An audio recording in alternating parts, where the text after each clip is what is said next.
Bonjour, bienvenue dans un nouvel épisode de l'Étincelle. Aujourd'hui, nous avons Midi Majawi avec nous, un entrepreneur et créateur de start-up et organisateur de conférences sur le numérique. Ces derniers temps, j'entends souvent parler de la crypto-monnaie autour de moi, notamment auprès des jeunes. Et en fait, on dit souvent que c'est un moyen facile de gagner de l'argent. Est-ce que vous pouvez nous dire particulièrement ce que ça veut dire la crypto-monnaie?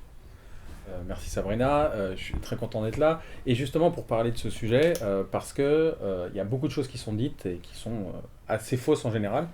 Le premier truc que je dirais, c'est crypto-monnaie ou autre chose, de l'argent extrêmement facile et rapide, ça n'existe pas. Malgré ce qu'on peut dire, ça prend toujours. Il y a une expression que j'aime bien, c'est dit, ça prend 20 ans pour faire un succès du jour au lendemain. Voilà. Et donc ça prend toujours du temps de gagner sa vie ou de créer de la valeur, comme on dit. Donc ça, c'est la première chose. Après, il y a un sujet qui est super important, qui est le sujet des crypto-monnaies.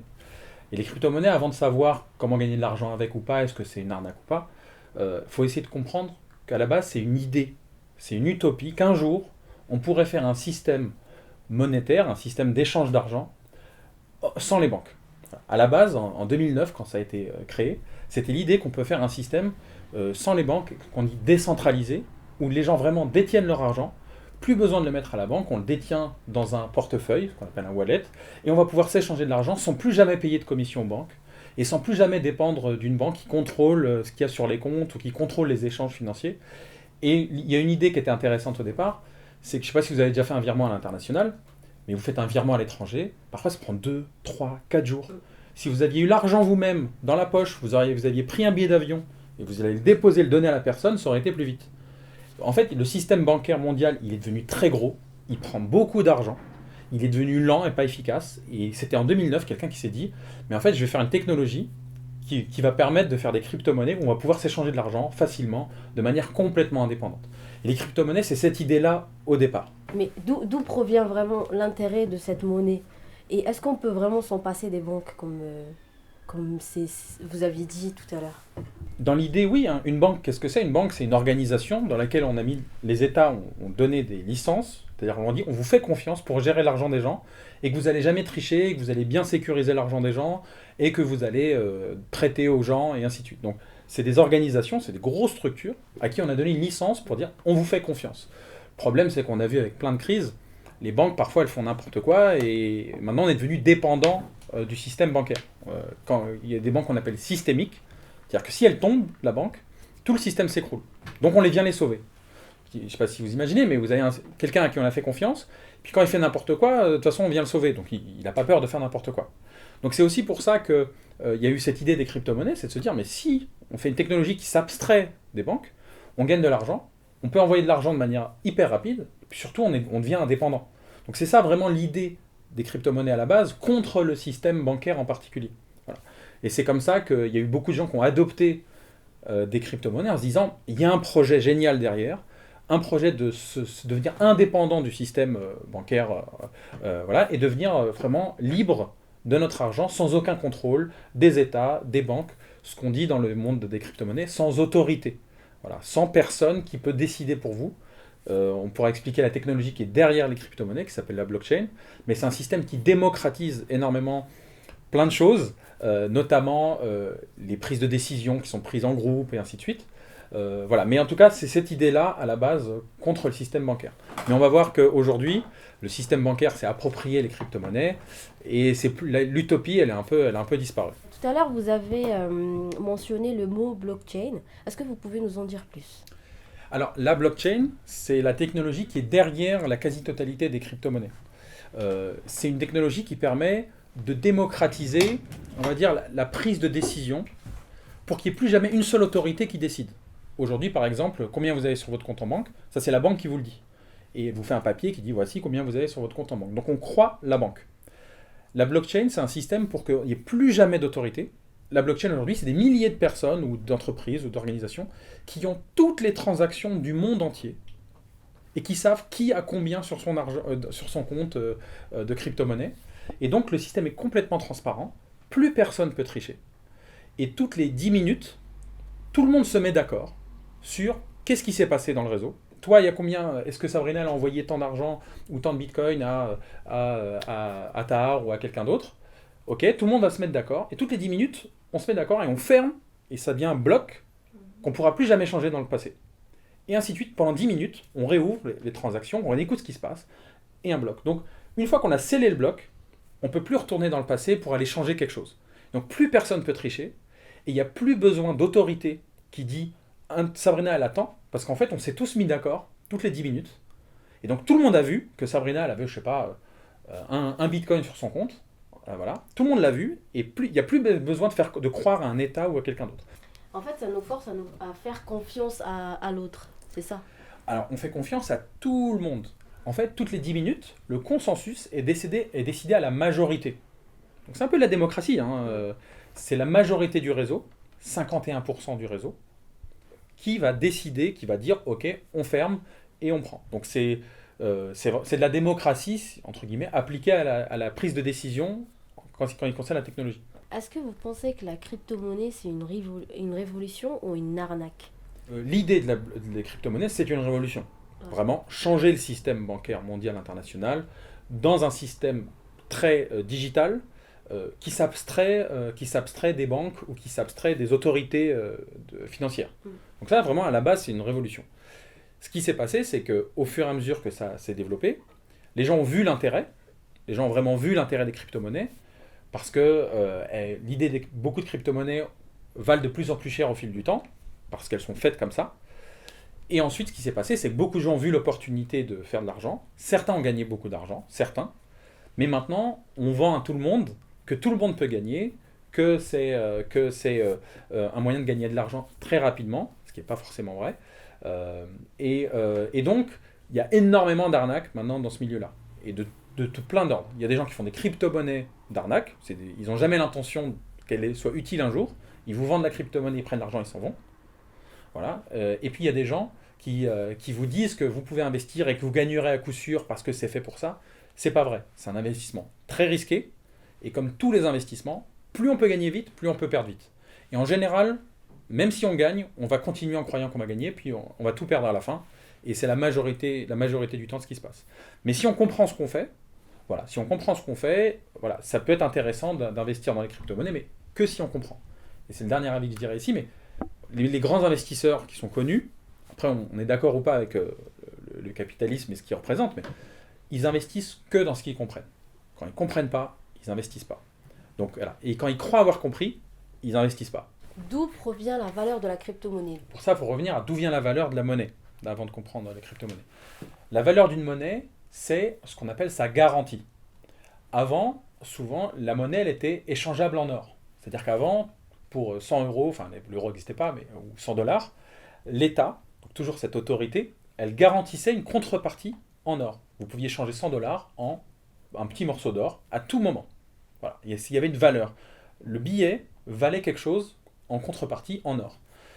Dans les années 70, les États-Unis ont dit oula, il y a un peu trop d'argent en circulation, on n'a pas l'or vraiment.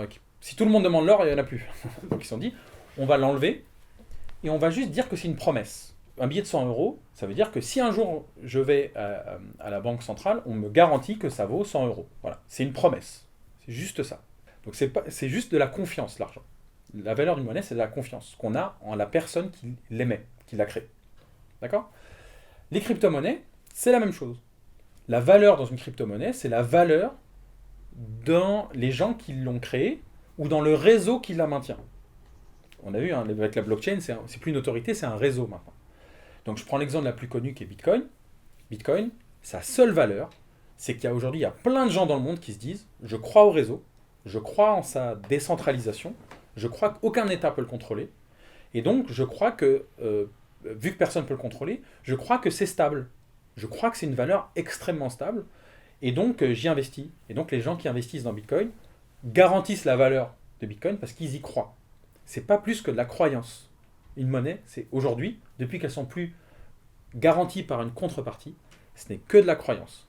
Bitcoin est très décentralisé, donc beaucoup de gens y croient que ça sera stable et que ça vaudra quelque chose dans le futur. Il y a d'autres crypto-monnaies qui ne sont pas du tout décentralisées, et avec moins de gens qui y croient, elles valent moins. Donc la valeur, c'est vraiment un quoi on y croit. Voilà. C'est pas plus que ça, c'est une croyance, comme le dollar, comme l'euro est une croyance. Et c'est là qu'il y a plein de complotistes qui viennent en disant « Regardez, la monnaie vaut rien, c'est qu'une croyance de l'État, on vous arnaque », ou ainsi de suite. Parce que justement, vu que c'est une croyance, beaucoup de gens s'y mettent et essaient de vous faire peur pour que vous achetiez un truc eux vendent et sur lequel ils vont vous arnaquer. Il n'y a pas aussi la question de rareté, parce que le Bitcoin, c'est juste que c'est devenu rare maintenant. Alors, Ça a gagné un petit peu de la valeur aussi avec le temps. donc la rareté dans Bitcoin fait partie de cette croyance, parce que vu qu'il y a de moins en moins de Bitcoin disponibles, parce qu'il a été fait comme ça, il a été fait... Au début, il y a beaucoup de Bitcoin disponibles pour que les gens s'y intéressent, et plus il y a des gens qui s'y intéressent, on s'est dit, bah, il faudra en donner moins pour qu'il augmente de valeur. Donc je suis d'accord, c'est vrai. La rareté fait partie de cette croyance, puisque vu qu'il y en aura de moins en moins disponibles, ça pousse les gens à croire que sa valeur va rester stable ou augmenter. Toujours cette croyance, hein, c'est juste une croyance. Voilà. Et donc, les gens continuent d'y investir et y croient. Est-ce que les jeunes sont particulièrement visés par le business de crypto-monnaie? Alors, depuis 2009, comme on disait, les crypto-monnaies, c'était une utopie et plein de gens se sont lancés dessus. Voilà, et certains y ont cru depuis le début. Il y en a qui les ont depuis 7-8 ans, il y en a qui les ont gardés parce que voilà. Mais ce qui s'est passé, c'est que depuis 2017, où certaines crypto-monnaies ont valu énormément d'argent, c'est rentré un peu dans la connaissance du domaine public. Et donc, plein de gens ont commencé à se dire « Ah, mais il y a des gens qui sont devenus riches, tout le monde peut devenir riche avec la crypto-monnaie. » Il y a plein de gens sur les réseaux qui ont poussé là-dessus. Et il y a des gens qui ont pris l'opportunité de faire croire aux autres qu'ils allaient devenir riches et qui fournissent des services ou des formations ou qui inventent des crypto-monnaies pour essayer un peu de surfer sur la vague sur le grand public qui ne comprend pas trop ce qui est en train de se passer. Donc il y a énormément de gens qui ont poussé toute une génération à investir dans la crypto-monnaie sans savoir ce qu'ils faisaient. Je ne sais pas si vous avez vu, mais il y a Nabila qui a fait des snaps sur investissez dans cette crypto-monnaie. Elle savait même pas de quoi, je pense qu'elle ne savait pas de quoi elle parlait. Mais voilà, il y a des sportifs. Là, j'ai vu, je crois que c'était Cyril Gane, le champion d'MMA. Il a été sponsorisé par une marque de crypto en mode investissez dans cette marque de crypto. Et voilà, il y a plein de gens qui poussent les autres à investir, sauf qu'il n'y a pas vraiment de projet derrière. Il n'y a pas un projet derrière autre que de faire croire aux gens qu'on va gagner de l'argent et surtout le gagner soi-même. Et les jeunes sont particulièrement visés, notamment, alors il y a eu une première vague, les paris sportifs, vous avez eu toutes les pubs taguées, Winamax ou Unibet ou tout ça. Vraiment, ils sont particulièrement visés sur l'argent rapide. Là, il y a des histoires de gars qui sont chauffeurs Uber toute la journée, ils mettent tout leur argent entre les courses, ils regardent et tout. Donc il y a eu les paris sportifs. Et maintenant, il y a aussi la vague crypto. On vous pousse à investir dans quelque chose que vous ne comprenez pas, que eux ne comprennent pas forcément. La seule chose qu'ils comprennent, c'est qu'ils auront votre argent et qu'ils pourront faire ce qu'ils veulent. Donc vraiment attention, faut se renseigner, il faut comprendre. Et je dis juste, il y a toujours des opportunités de gagner de l'argent, mais la majorité, elles sont sur le long terme. Que ce soit créer une entreprise, devenir un sportif de haut niveau, devenir un entrepreneur, investir dans l'immobilier, ça prend toujours du temps. La phrase que je disais, ça met plusieurs années avant d'avoir un succès du jour au lendemain, quoi. Pour un jeune, par exemple comme moi, qui ne comprend rien, enfin qui ne connaît rien du tout, qui fait pour la première fois, comment je peux savoir où chercher l'information et avoir le moins de risques possible? Alors, il y a deux questions. La première, c'est où s'informer. La deuxième, c'est comment avoir le moins de risques possible. Où s'informer? Alors, sur Internet, il y a beaucoup de sources. Il faut faire ce qu'on appelle de la généalogie, toujours remonter à l'origine des idées. Toujours. Donc, moi, je vous conseille d'aller lire, alors c'est en anglais, mais il y a des gens qui l'ont traduit, l'idée originale, par exemple, de Bitcoin, donc de Satoshi Nakamoto, c'est le chercheur, enfin, le pseudonyme d'une personne qui a fait ce premier explication de qu'est-ce que la blockchain et pourquoi ça va changer les choses, pour vraiment comprendre l'idée originelle. Voilà. Après, on peut se renseigner. Voilà. Juste, croyez jamais une publicité YouTube qui dit que vous allez être riche avant que la musique que vous allez écouter ou quoi que ce soit. Voilà, ça c'est le premier point. N'écoutez jamais les gens qui font une vidéo YouTube où ils ont payé, qui vous ont payé de la publicité placée pour vous dire que vous allez gagner. En gros, n'écoutez jamais les gens qui vont vous dire que vous allez gagner à coup sûr. Les seuls qui vont gagner, c'est eux. Ça, c'est la première chose dans l'immobilier, dans les cryptos, dans ce que vous voulez. Voilà. Écoutez les gens qui veulent vous expliquer. Par exemple, pour ceux qui vivent à Paris ou en région parisienne, il y a la Maison du Bitcoin. C'est un lieu à Paris qui parle de crypto-monnaie, où il y a des meet-up, où il y a des explications. Donc l'idée, c'est de se renseigner, comprendre ce qui se passe. Il y a des sites internet, souvent en anglais, mais comme Coindesk. Voilà, c'est vraiment un site qui parle de ces choses-là. Donc il faut se renseigner. Si on veut gagner vite, c'est qu'en prenant beaucoup de risques. Et en prenant pas de risques, on gagne entre guillemets moins ou on gagne sur plus longtemps. Mais le but des crypto-monnaies, c'est d'abord de croire en quelque chose, Et ensuite, de se dire qu'on peut peut-être gagner de l'argent avec, voilà, c'est vraiment une autre idée. Il faut juste comprendre qu'avec les crypto-monnaies, vous êtes qu'un tout petit acteur. Vous allez avoir quelque chose et en fait, vous dépendez de ce que les autres vont faire. Donc l'idée, c'est de pas essayer de comprendre ce que les autres vont faire et juste investir dans ce en quoi on croit et surtout le garder le plus longtemps possible parce que si vous commencez à spéculer, vous allez perdre. Il y a des gens qui contrôlent le marché, ça fluctue énormément et pour sûr ça, vous allez perdre parce que vous êtes pas ceux qui contrôlent. Vous êtes ceux qui sont en bout de chaîne. Avez-vous un exemple sur une arnaque qui est passée ces derniers temps? Alors, il y a une arnaque qui a été assez drôle. C'est des gens qui ont inventé une crypto-monnaie qui s'appelait la Squid Coin, comme la série sur Netflix Squid Games. Donc, pour ceux qui ont vu la série, en gros, j'essaie de pas spoiler, mais il y a plein de gens qui jouent à un jeu, et en fonction des jeux auxquels ils avancent, il y a plus d'argent à gagner à la fin. J'essaie de pas trop spoiler la série. Et ben eux, ils ont fait la même chose. Ils ont dit, investissez dans la Squid Coin, donc vous mettez 10, 100, 1000 euros dans la Squid Coin, et vous n'avez pas le droit elle est bloquée. Vous n'avez pas le droit de la reprendre tant que vous n'avez pas fini 10 jeux. Donc ils ont fait 10 jeux sur Internet. Il fallait finir les 10 jeux pour récupérer son argent, en se disant que, comme dans le film, comme dans la série, ceux qui n'auront pas réussi les jeux, ils récupéreront jamais leur argent, et donc vous allez tout récupérer.